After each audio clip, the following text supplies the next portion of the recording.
네, 이원재 끝내주는 경제 금값이 된 사과값 이야기 한번 깊이 다뤄보겠습니다. 남재작 소장님 모시겠습니다. 안녕하세요. 네, 안녕하세요. 네. 아니 사과값이 너무 올랐다는 게 지금 장바구니 이슈를 넘어서 사회적 이슈, 정치적 이슈가 막 돼버렸어요. 예, 저도 굉장히 당황스럽습니다. 왜 이렇게까지 커졌나 굉장히 당황스럽습니다.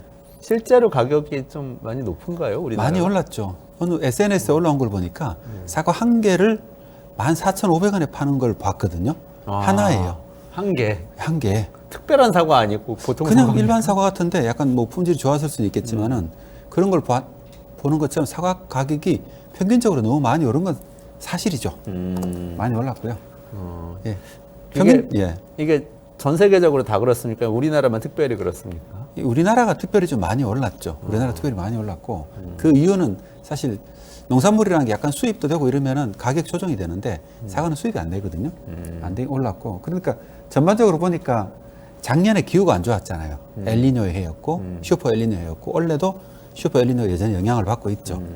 그러니까 작년도에 뭐 사과값만 오른 게 아니고 원래 있잖아요. 귤값도 78% 올랐다 그러고 근데 귤값이 그렇게 올랐다고 사람들이 그렇게 얘기 안 하잖아요. 그러게요. 네. 그리고 사과값도 한 71% 정도 올랐고 그 외에 배값도 61%, 토마토 56%, 그다음에 파나 딸기, 파 같은 것도 50%고 딸기 같은 경우도 한 23, 4% 올랐거든요.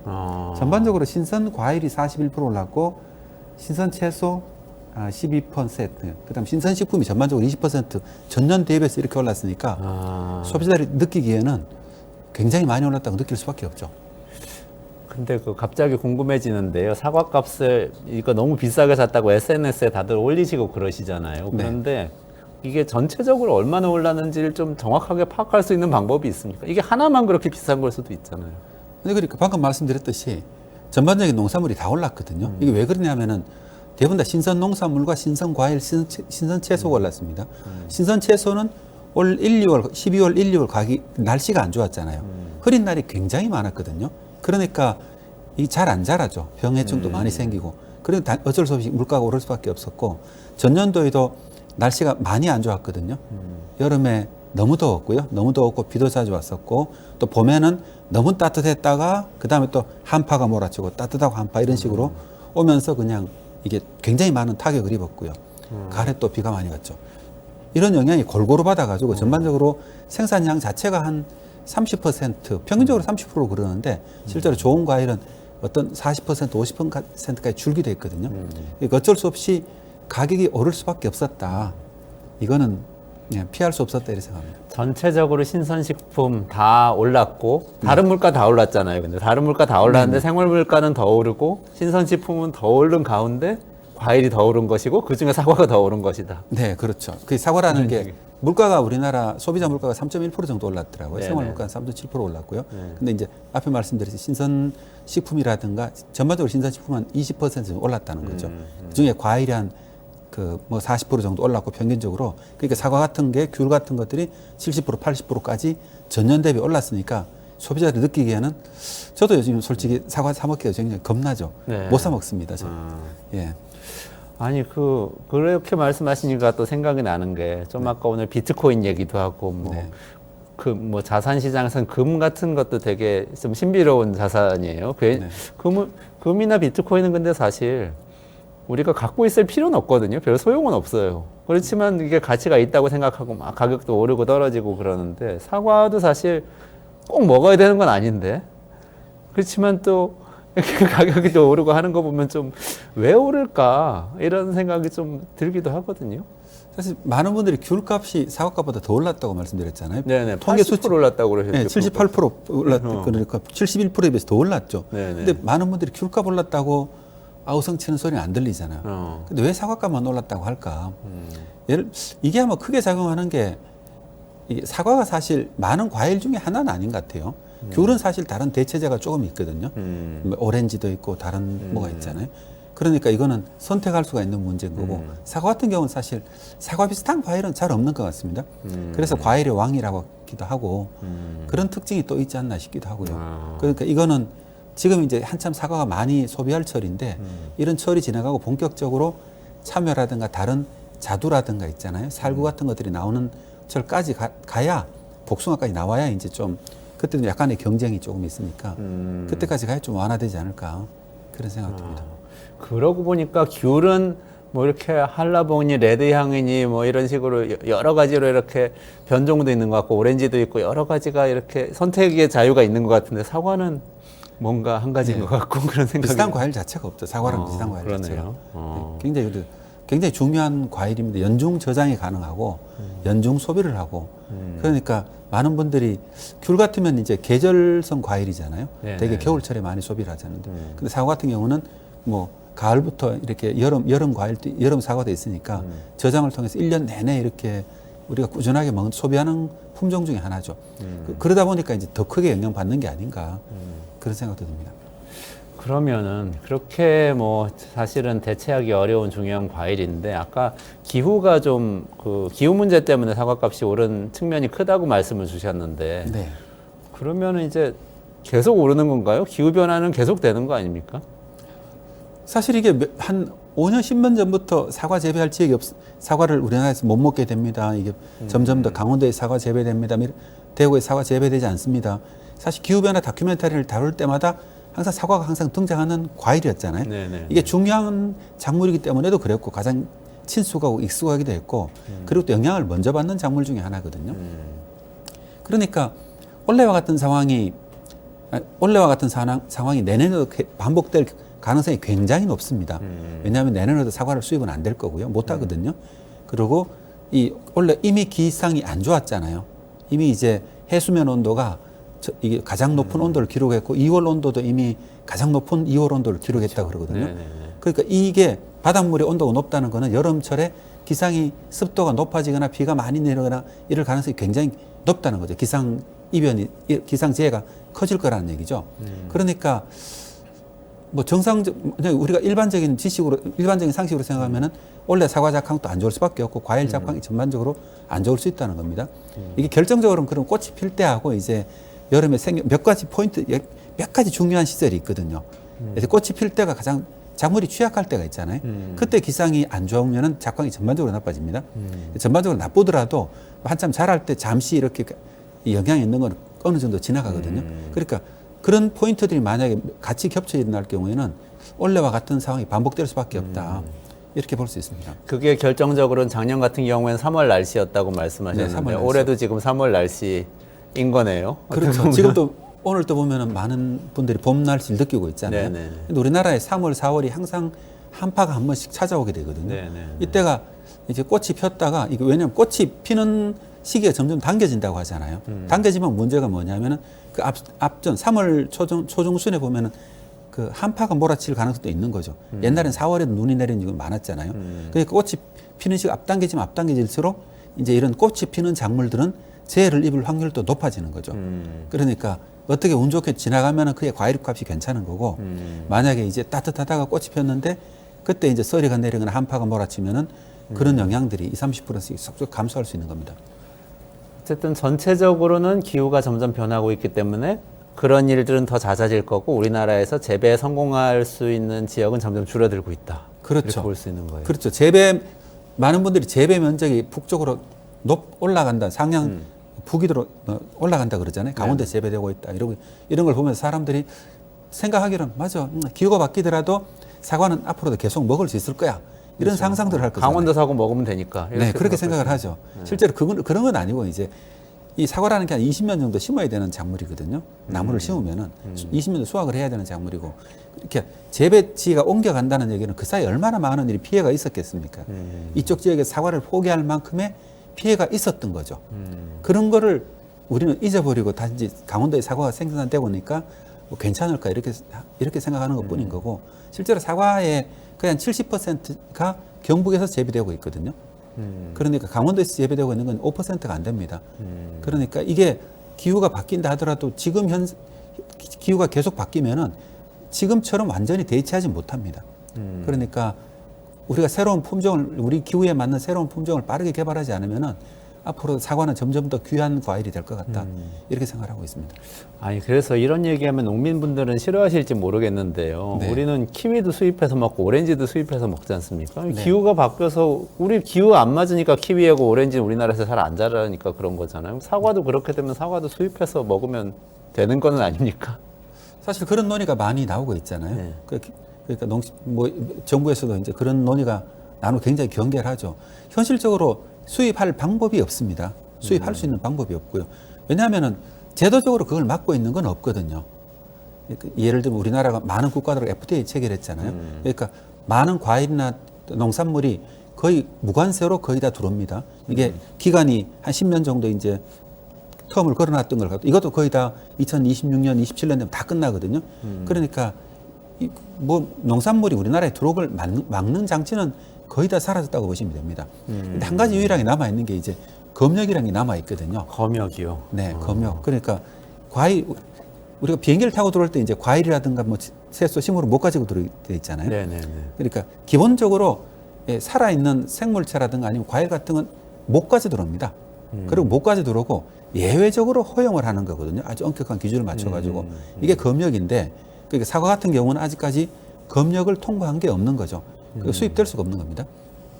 검역이라는 게 저 옛날에 저희 아버지가 검역소에서 일하셨어요. 그래가지고 검역이라는 게 뭐 하는 건지 굉장히 애를 먹으면서 식구들한테 설명을 하시는데 그러면은 뭐 관세 걷는 거예요? 다들 이렇게 물어보는데 그게 아니고 뭔가 병균이나 세균이나 네네. 이게 못 들어오게 하기 위해서 하는 일이라고 하시더라고요. 그게 맞나요? 아주 중요한 장치죠. 그 장치가 만약에 검역이라는 장치가 없으면은 외국에 있는 뭐 병해충들이 우리나라에 그대로 발생될 거잖아요. 네네. 그럼 우리나라엔 천적 같은 것도 없을 테니까 생태계가 다르니까 완전히 막 이렇게 황소개구리처럼 이 생태계 하나를 완전히 이렇게 망가뜨리는 거죠.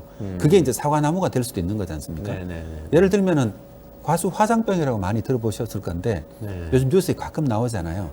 이게 세균이 감염되면은 나무가 이렇게 불에 붙은 것처럼 이 펄이가 붉게 바뀌거든요. 아, 그래서 화상이군요. 그리고 이게 물관을 담아가지고 이렇게 고사시켜 버립니다, 나무를.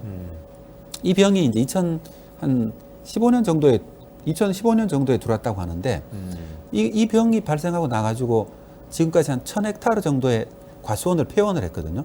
이게 세균이 전염성이 있잖아요. 네네. 그러니까 만약에 그 지역에 발생을 하면은 반경 한 100m 정도 지역의 과수원들은 사과나무를 다 벤 다음에 땅을 파고 묻습니다. 그 농업을 잘 모르시는 분들께 1000헥타르면 어느 정도 면적이 되는 건지 좀 설명해 주시면. 축구장으로 치면 한 1500개, 1600개 정도 되느냐. 축구장 1500개. 1600개. 그리고 그걸 보상을 해줘야 되잖아요. 네네. 그 보상을 해주는 돈만 지난 5년 동안에 거의 2천억 정도가 들어갔다고 합니다. 그러니까 하나의 병이라든 충이 들어오면은 이제 그렇게 엄청난 피해를 일으키거든요. 그러네요. 이렇게 주로 외래종인 건가요? 외국에서 이렇게 외래 들어오는. 수도죠. 네네. 그럼 그런 걸 막기 위해서 검역이라는 장치를 두고 있는데 그것을 통과해서 수입하기가 쉽지 않을 것이다. 이렇게 말씀하시는 건가요? 그렇죠. 이게 그걸 통과하려 그러면 기본적으로는 이제 우리나라하고 그 병이나 충이 없다는 걸 증명을 해야 되잖아요. 네. 뭐 있으면 안 되고요. 그 외관상으로 안 보이더라도 사실은 그러면은 재배지에 가서 검역관을 파견을 합니다. 만약에 저쪽에서 우리가 수출하고 싶은데 의향서를 제출하면은 수출하고 싶다고 우리가 그럼 우리 검역관 파견해서 수출할 수 있도록 도와주겠습니다. 이렇게 하지는 않잖아요. 그럼 우리나라도 검역관 수가 제한이 있으니까 그럼 그쪽에서 당신 얼마나 준비됐습니까? 준비가 잘 돼 있다. 준비되는 게 뭐가 필요하냐면 우리나라 똑같습니다. 외국으로 수출하려고 그러면은 그 지역에 수출하는 전용 농가가 있어야 됩니다. 우리가 사과를 미국으로 수출하고 싶으면은 미국 검역 기준에 맞는 사과 과수원이 있어야 돼요. 그거는 미국 사과 수출을 전용으로 하는 이게 농가를 선정해야 되고요. 그걸 하려면 그러면 정부에서는 이제 검역 시행령을 만들어 가지고 미국 사과 수출할 때 이러이러한 균형을 지키라는 시행령을 만들게 되고 이게 첫 번째 단계고요. 그러니까 그 과수원에서 난 사과만 미국에 수출할 수 있다. 그렇죠. 가 되는 거네요. 결국 그 과수원에서 나는 사과만 미국 검역 기준에 맞춰서 생산을 해갈 거기 때문에. 그렇죠. 우리나라에 수입하는 사과도 똑같은 과정을 거칩니다. 우리나라의 검역관들이 그러면은 왜냐하면 여기에 생산된 사과는 괜찮았다 이거죠. 근데 저 딴 지역에 생산된 사과가 괜찮다는 보장을 누가 합니까? 그러니까 한국에 수출되는 사과가 있다 치면은 뉴질랜드든 일본이든 과수원부터 일단 특정을 해야 되고요. 이쪽에 가서 그러면 검역관들이 조사를 하게 되고 그다음에 이걸 우리나라로 수출하는 사과를 저장하는 시설을 따로 만들어야 되고 사과를 포장하는 시설을 따로 만들어야 되고 전용 사과 수출업자들이 만들어져 가지고 와야 되고 그다음에 우리나라 와서 검역을 통과해야 됩니다. 이게 그런 이런 과정들이 하루아침에 끝나지는 않잖아요. 왜냐하면 농업이라는 게 그러네요. 연중으로 이렇게 모니터링을 해야 되니까 이게 기본적으로 몇 년씩 걸리는 거죠. 한번 이렇게 하는 것들. 그러니까 올해 사과 많이 났으니까 좀 수출해볼까? 이렇게는 안 되는 거군요, 이게. 이게 불가능합니다. 그러니까 우리나라도 사과를 수출하고 싶으면은 아주 그냥 이렇게 아주 작정을 하고 수출 준비를 해야 된다 그럽니까?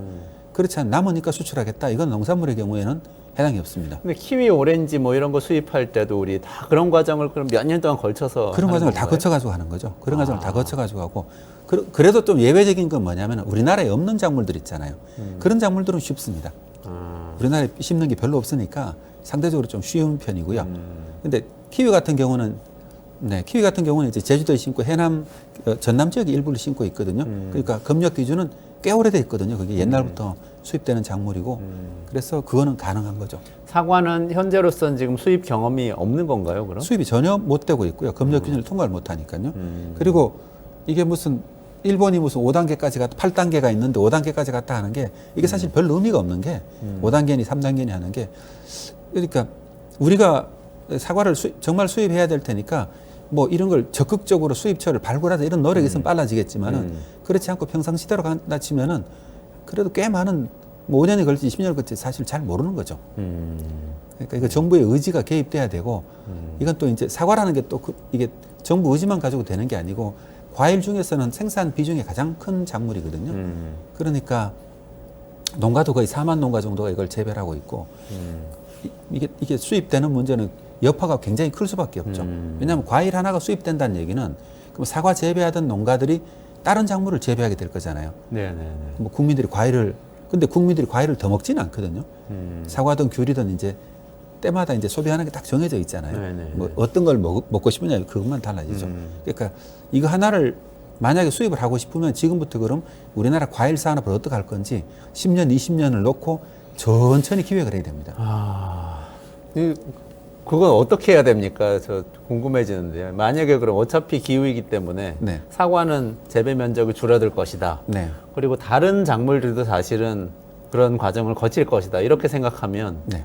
20년 뒤에 예를 들면 우리 뭐 조카들, 자녀들 다 과일을 또 그때 먹을 건데 그때는 어떤 과일을 먹어야 되는지 지금부터 생각을 해야 된다는 얘기잖아요. 사실 그렇죠. 사실 그런데 우리나라가 장기적인 이걸 잘 못하는 것 같아요.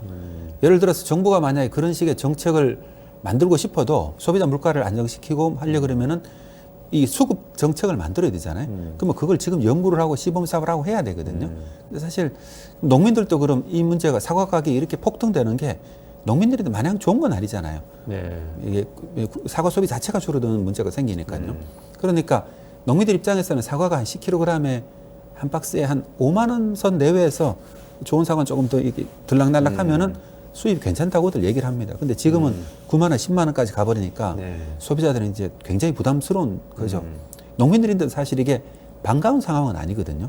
장기적으로 봐서는 이게. 그리고 또 이것 때문에 농민들이 돈을 일부 농가는 더 이익을 본 농가가 있지만 평균적으로 보면은 농가들이 더 큰 이익을 봤다고 할 수도 없는 거잖아요. 그런 구조이기 때문에. 그래도 비싸게 팔리면은 이익을 보시지는 않을까요? 그런데 이제 사과가 1년 매출액이 한 1조 2천억, 1조 3천억쯤 되는데 전체 이런 도매 시장에 판매되는 금액이 이걸 넘어설 거냐. 총 시장 자체가 그러면은 뭐 이렇게 크지는 않을 거라는 겁니다. 유통 때문에 이게 조금 더 높을 수도 있는데 이게 어차피 농민들이 있는 데는 전체 큰 파이로 봐서는 더 가는 건 없다는 거죠. 아, 그러네요. 생산량이 줄었는데 소비자들이 사과에 쓰는 돈은 한정돼 있을 것이고 비싸지면 덜 드실 거니까 농민들이 받아갈 돈도 그렇죠. 똑같을 거다. 그리고 이런 중간에 얘기시네요. 유통이 있고 농민이 있고 하니까 사과 전체 매출액이 늘어나지 않으니까 농민들이 평균적으로 봐서 네네네. 더 이익을 볼 건 없다는 거죠. 크게 없다는 거죠. 그 사이에서 뭐 어떤 농가들은 이게 기후대가 좋은 농가들이 있을 거 아니에요. 뭐 좀 유리한 농가들도 있겠지만 평균적으로 그렇다는 얘기입니다. 그러면은 어떻게 그러니까 지금 말씀하신 건 어쨌든 단기간에 네. 수입을 한다든지 어떤 특단의 조치를 뭐 작황이 갑자기 좋아진다든지 이렇게 되어서 사과값이 잡힐 가능성은 굉장히 낮다. 이렇게 말씀을 하신 건데. 그렇죠. 그러면 장기적으로는 어떻게 만들어 가야 됩니까? 뭐를 정부의 고민도 대책을 굉장히 클 것 만들어야 같긴 될까요? 합니다. 네. 이게 원래 사과 문제가 터졌는데 내년 봄에도 똑같은 문제가 또 터질 거잖아요. 네. 거의 이제 높은 확률로 그렇게 될 가능성이 높거든요. 그러게요. 이런 얘기는 만약 원래는 어떻게든 넘어갔는데 내년 대가 똑같은 일이 반복되면 사실 이제 국민들도 많이 이게 짜증이 많이 올라가겠죠. 네. 그러니까 사실 이런 문제를 오늘 이런 문제가 생길 거는 한 10년 전에 대비를 했어야 되거든요. 근데 우리가 못 그랬기 때문에 뭐 사과 재배지가 북상한다는 얘기를 듣고도 그냥 망고를 심자 이런 정도의 대응을 했었잖아요. 네네네. 네, 그런 정도의 대응을 했었으니까 사실 오늘의 문제를 일으켰거든요.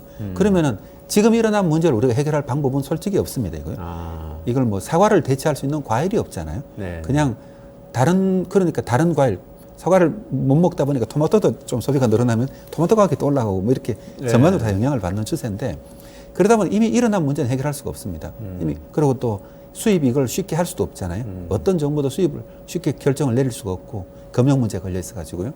그러니까 단기적으로는 어쩔 수 없이 그러면 이걸 완화시킬 수 있는 방법으로 좀 가는 수밖에 없고 다른 대체 과일을 좀 수입을 늘린다든지 해가지고요.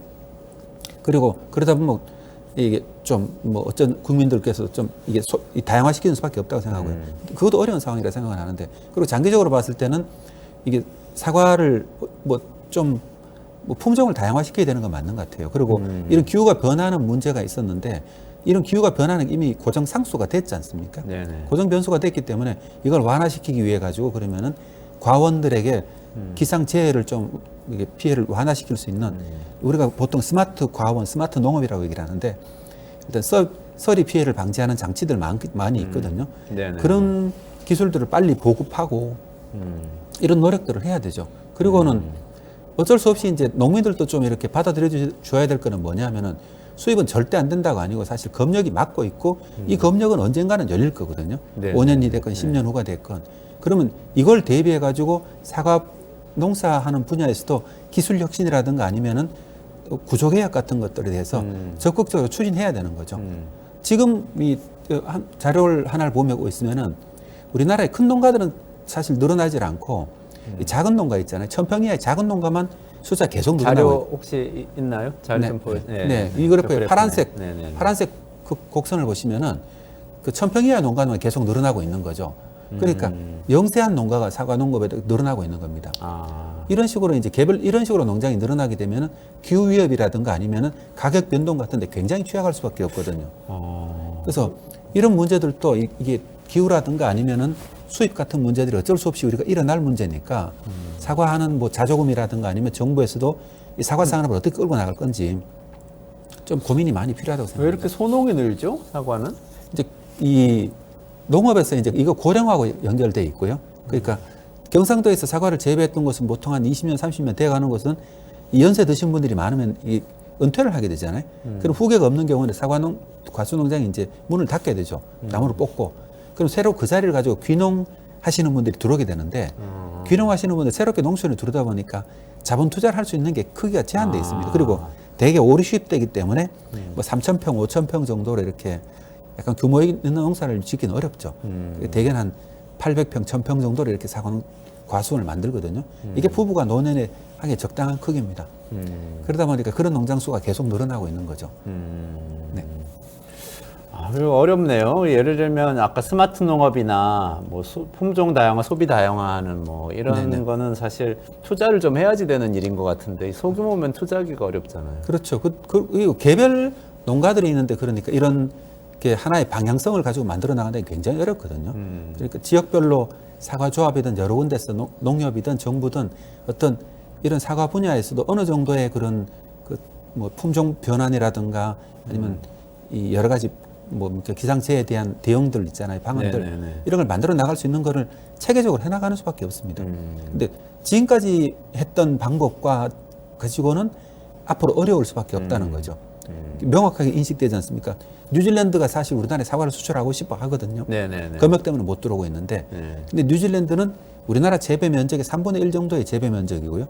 생산량은 우리나라하고 비슷합니다. 아 그래요? 네, 생산성이 3배나 되는 거예요? 그리고 생산량 자체가 3배가 되고 우리나라는 이제 후지라든가 부사 있잖아요. 네. 이런 약간 큰 사과를 주로 재배하잖아요. 이게 큰 사과를 재배하면 손이 많이 가거든요. 이게 꽃도 따줘야 되고 네. 과일이 많이 달리면 또 따줘야 크게 달리고 하니까. 그리고 뉴질랜드는 또 주로 이제 그 농가들이 크고 뭡니까 농가들이 만든 기업이 사과 산업을 끌고 가고 있습니다. 그러니까 개별 농가들이 개별로 이렇게 뭐 이렇게 경쟁을 하는 게 아니고 이 농가들이 만든 기업에서 그럼 생산량을 결정하고 수출국을 결정을 하고 이렇게 해서 사과 산업을 하는 거죠. 그러니까 이 농가들이 만든 기업에서 이 품종 개발까지도 하고요. 그래서 품종을 굉장히 다양화시켜 가지고 다양한 나라의 시장을 공략을 하고 있거든요. 네. 우리나라가 뉴질랜드처럼 이제 기후대가 다르니까 그러긴 어렵지만은 그래도 이제 우리나라도 어느 정도는 사과 수출 전략 같은 것도 만들어야 되지 않을까. 왜냐하면 동남아 쪽이 이제 가장 많은 사과를 수입해 나가는 곳 중에 하나거든요. 이게 그 베트남이라는 데가 동남아 국가들 있잖아요. 그러니까 충분히 가능성이 높으니까. 우리나라도 수출할 수 있다고. 네, 저도 가능하다고 생각합니다. 아 근데 지금 국내에서 먹을 것도 모자라 가지고 문제는 그게 오르는 거 아니고 아니에요? 이제 재배 지역은 계속 늘어나면은 네. 이 농산물의 문제는 항상 폭등과 폭락이 문제거든요. 네네네. 그러니까 적게 생산됐으면 소비자들이 이제 화들짝 놀라잖아요. 물건 오니까. 또 조금만 10% 많이 생산되고 나면 가격이 30% 40% 폭락을 하거든요. 그럼 농가들이 또 화들짝 놀라는 거죠. 이런 문제가 이게 어쩔 수 없이 반복됩니다. 이게요. 네네네. 그래서 저도 항상 얘기하는 게 뭐냐면 농산물은 이 국내에서만 수급 맞추는 건 거의 불가능하다. 왜냐하면 수요량을 딱 맞추고 있는데 기후라는 변수가 항상 개입하잖아요. 이 기후라는 변수가 점점 더 커지게 되잖아요. 그러면 폭락과 폭등을 거듭하는데 뭐 이런 문제가 생기게 되면 결론적으로 보면 농업 재해보험금부터 많이 들어가게 되고 또 폭락을 하려면 이걸 또 보상을 한다고 정부가 또 개입을 할 수밖에 없잖아요. 네네네. 이런 문제가 계속 반복될 수밖에 없는 거죠. 이게 기후 변화가 이런 이제 문제를 더 심각하게 만들 거라는 겁니다. 이거는 이거에 대해서 그러니까 뭐 지금처럼 대응하기는 어렵다는 뜻입니다. 소농이 이렇게 개별적으로 대응하기는 어렵고 지역이나 정부나 또는 생산자 단체 뭐 네. 예컨대 아니면 뭐 뉴질랜드 같은 경우 기업이라고 하셨죠. 그렇죠. 거기는 농민들이 만든 기업들이죠. 농민들이 만든 기업이고 네. 그렇게 좀 규모화를 어쨌든 해서 대응을 할 수밖에 없다. 네, 그 방법이 저는 유일한 대안이라고 생각하는데 사실 우리나라 농업계에서는 그런 논의가 잘 안 이루어지고 있는 것도 사실입니다. 왜 잘 안 돼요? 근데 기본적으로는 이제 우리나라가 좀 농업계가 약간 닫혀 있는 생태계라 그럽니까? 네네네. 주로 우리나라 농업계는 주로 수입을 어떻게 막아서 이 수입품에 대해서 어떻게 경쟁력을 높일 거냐, 우리 시장을 어떻게 보호할 거냐, 이게 이제 중심인 농업이잖아요. 그러니까 내수 시장을 어떻게 관리할 거냐 이거에 맞춰져 있고, 그러니까 외부의 시장 개방이 한번 있게 되면 사실 굉장히 큰 충격을 받게 되죠. 네네. 이런 구조적인 문제를 가지고 있습니다. 아, 그래서 그리고 또 우리나라 농업계가 전반적으로 농가 숫자가 많거든요. 네. 예를 들면은 네덜란드 농업은 우리나라 농경지 면적은 비슷하지만 농업 기업이죠. 우리를 지금 농가 수가 5만 6만밖에 안 되거든요. 근데 우리나라는 농업 경영치 수가 180만까지 됩니다. 아, 이게 사실은 항상 말씀드렸지 이런 구조적인 문제 때문에 사실 농업 정책을 바꾸기도 어렵고 정부 입장에서는 새로운 농업 정책을 만들게 되면은 대개가 그러면 뭐라 그러죠? 이게 너무 많은 농가들하고 이해 충돌이 발생하는 거죠. 상충되기 때문에 우리나라 그래서 농업 분야에서는 사실 변화가 굉장히 안 일어나고 있고 이건 외부 충격이 왔을 때 그러면 이거는 취약한 구조일 수밖에 없다는 거죠. 그렇군요. 지금 그걸 우리가 겪고 있는 거고요. 네. 네. 마지막으로 이건 짧게요. 마무리해야 된다고 네네. 그러니까요. 그 유통 단계 얘기를 많이 하는데 사람들이 유통업자들이 다 먹는 거 아니야? 사실 비싼 게? 그 얘기 간략하게만 의견 주세요. 사실 이게 물가가 생산량이 부족해지면은 이 유통업자들이 그때 돈을 버는 건 맞습니다. 이건 팩트고요. 근데 모든 품목이 다 그렇거든요. 농산물에 있어 가지고는. 그러니까 유통업자들이 이게 무슨 비도덕적이다 할 건 없고, 근데 문제는 말씀드렸듯이 사과를 생산하는 생산자 단체에서 꾸준하게 물량을 출하해 줘야 되거든요. 근데 이것 자체가 사실 잘 안 되잖아요. 유통업자들이 중간에 개입해 가지고 이걸 조정하면서 이제 시세 차익을 얻는 부분이 있긴 하지만 저는 근본적으로 그러니까 그 유통업자를 자꾸 이렇게 비난해 가지고 이 문제 해결될 건 아니다. 이거 시장 시스템을 개선해야 되는 문제인 거지. 원래 유통업자는 원래 그런 속성을 가지고 있는 거잖아요. 원래 약간 투기적 속성도 가지고 있는 게 원래 또 그 유통을 하시는 분들이고, 그래서 이게 값이 좀 이렇게 출렁거림이 심할 때 좀 많이 챙겨놨다가 또 그렇지 않을 때 손해 보는 걸 메꾸고 쇼크를 완화해주는 역할도. 그렇죠, 하는 그렇죠. 거예요. 네. 그러니까 이거는 네, 저도 그래서 과도하게 좀 이렇게 누구를 비난하기보다는 이 구조적인 방법을 좀 구조적인 해결책을 찾으면 좋겠다 그런 생각하고 있습니다. 알겠습니다. 마무리해야 될 것 같은데요. 네. 남재작 소장님께서 오늘 금사과값에 대해서 말씀해 주셨는데 구조적으로 보고 장기적으로 접근해야 된다고 하시면서 수출도 하고 수입도 하는 그런 조금 규모 있는 농가를 만들어서 대응을 해보자 이렇게 대안을 말씀을 해주셨습니다. 오늘 말씀 여기까지만 드려야 될 것 같은데. 네, 남재작 한국정밀농업연구소 소장님하고 같이 말씀 나눴습니다. 고맙습니다. 네, 고맙습니다.